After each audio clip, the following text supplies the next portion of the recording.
We can anticipate it, no. We can interpret it however we want. Trying to travel from Lake Death to the ever, now I'm gonna do it again. Forest Camp Spoopathon. Oh my god, I'm really not gonna finish this. I'm gonna die before this video is finished.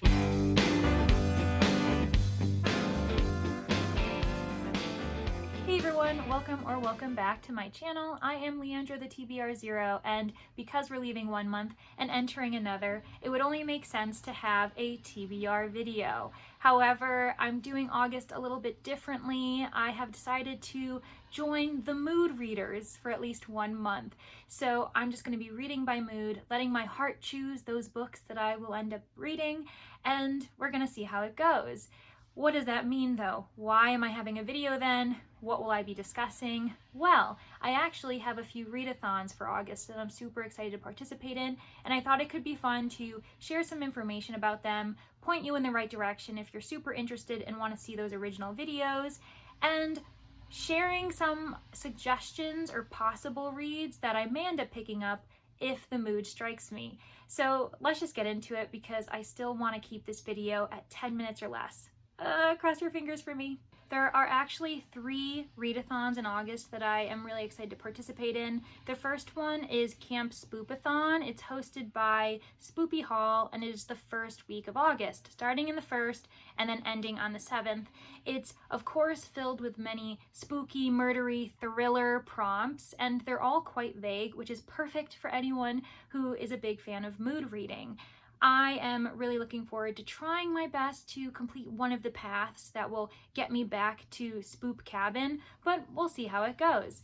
The other readathon that will be an early priority for me is Final Book Support Group. Apparently it is the 3rd round that they've been doing this, and it's hosted by Steph Loves. This is going to be a 48-hour readathon, so it's the first weekend of August, and the whole goal is to support others in continuing with a series that you've been struggling with, or finally picking up that final book in the series so that you can complete it.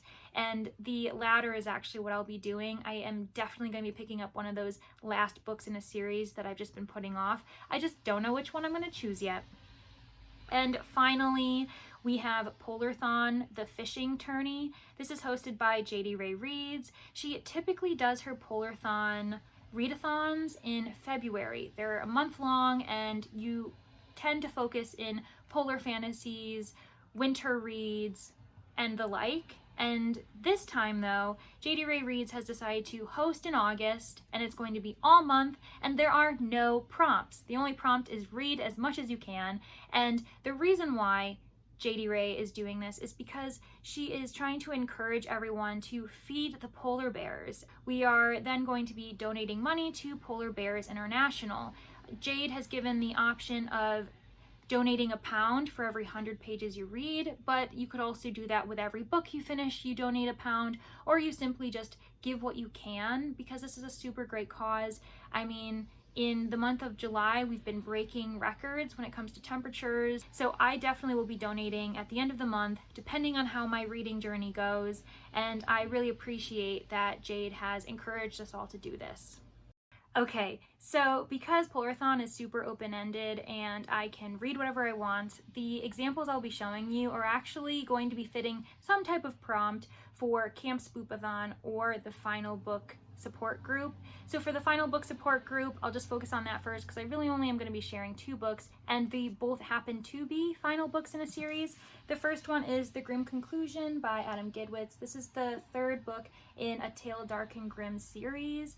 It's very much fairy tale reimaginings, as well as some new fairy tales that the author himself has just created. So we'll see if I end up picking this one for this 48-hour readathon. The second book is The Hand on the Wall by Maureen Johnson. This is the 3rd book in the trilogy Truly Devious. There is a 4th book out, and this is a standalone mystery that features the same characters. However, it's not a part of this ongoing 3-part mystery, and there is a cold case mystery as well as a modern day mystery, and I am really hoping that this final book will give me some satisfying reveals, especially when we're starting to see all of the puzzle pieces come together.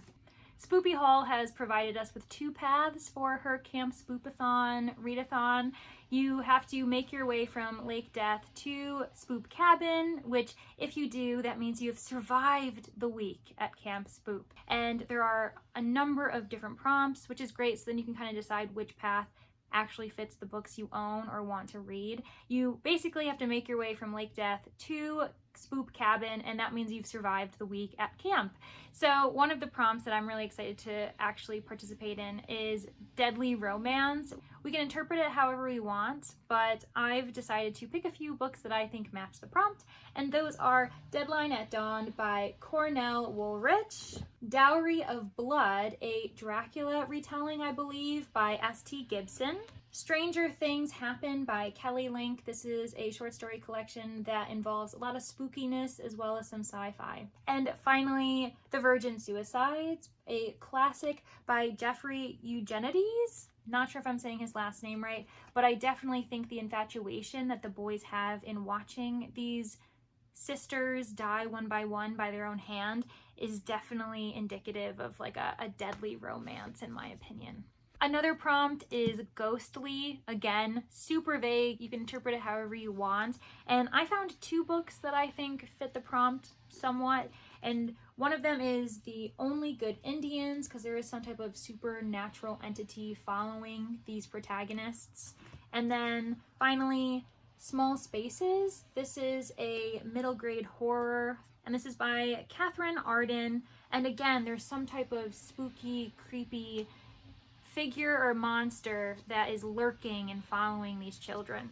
Another super easy prompt that anyone can fill, because at this point most books feature this in my opinion, and that is murder. So the books I've randomly pulled are a library book that I recently took out, and that is Murder in Old Bombay by Nev March. This is the first book in a series, and her second book just came out, and that's why I'm prioritizing this one, hopefully within the month. I also have Mystery in the Channel by Freeman Wills Croft. He is a classic Golden Age British writer, and I've never read him before, so hoping to do so again at some point. And finally, actually, the next one I'm going to choose is Magpie Murders by Anthony Horowitz. I've never read anything by this author, but the BBC is coming out with an adaptation soon, I think maybe in October, and a friend of mine, Shanika, just finished this. She loved it so much, she thought I had already read it, which I'm not surprised she did, but I haven't read it yet, and I'm really, really hoping to read it at some point, if the mood strikes me though. If the mood strikes me. And I believe the final prompt for either both paths, or maybe it's just the upper tier path, is thrilling. Any book that could be a thriller, any book that you find really adventurous or exciting, or, you know, making the goosebumps raise on your arms. And the books I ended up choosing are Dread Journey by Dorothy B. Hughes, Small Favors, another library book that was recommended by actually my director at the library, and that's by Aaron A. Craig. Apparently this has fairy tale retelling vibes with monsters and just the unknown surrounding this town. And finally, What Lives in the Woods. This is a middle grade thriller mystery, and it's by Lindsay Curry. Another library book I've been meaning to read and just haven't prioritized. For Camp Spoopathon, there are a lot of other prompts that I just haven't featured in this video, and many bonus prompts that include a book set in the summer, reading at night, just that activity of reading at night gets you points. There's also queer representation that can count as bonus points, and many others. I'm really excited to participate, and I'm really hoping I survive, and I hope you do too if you end up participating. But one book that I'm currently reading that 100% fits almost every single prompt within Camp Spoopathon regulations is actually Manhunt. I'm finally reading it. This is a book that I've been featuring on my videos for far too long, and I'm very, very close to the end. But this is a horror thriller. I would lean it more towards thriller, but it is described as a horror, and it has so much queer representation. It's got trans representation. It definitely has you on the edge of your seat, and it's very graphic. So that may be something that intrigues you, and it may be something that lets you know it's not for you. But I think this would be a great book for anyone to choose for their TBR or their mood reading, especially if they're participating in Camp Spoopathon. So thank you everyone. I'm sure that ended up getting me to 10 minutes or so. I honestly don't even know at this point, but I hope that you've enjoyed it, that you have decided to go check out those other readathons. I will put their original videos linked in my description. If you enjoyed the video, consider liking, subscribing, ringing the bell, whatever you feel comfortable doing. If you are participating in any of these readathons or another readathon I haven't mentioned, then please let me know in the comments and let me know which books you plan on reading for said readathons. I hope everyone has a great day and a great August. I'll see you in the next one. Bye!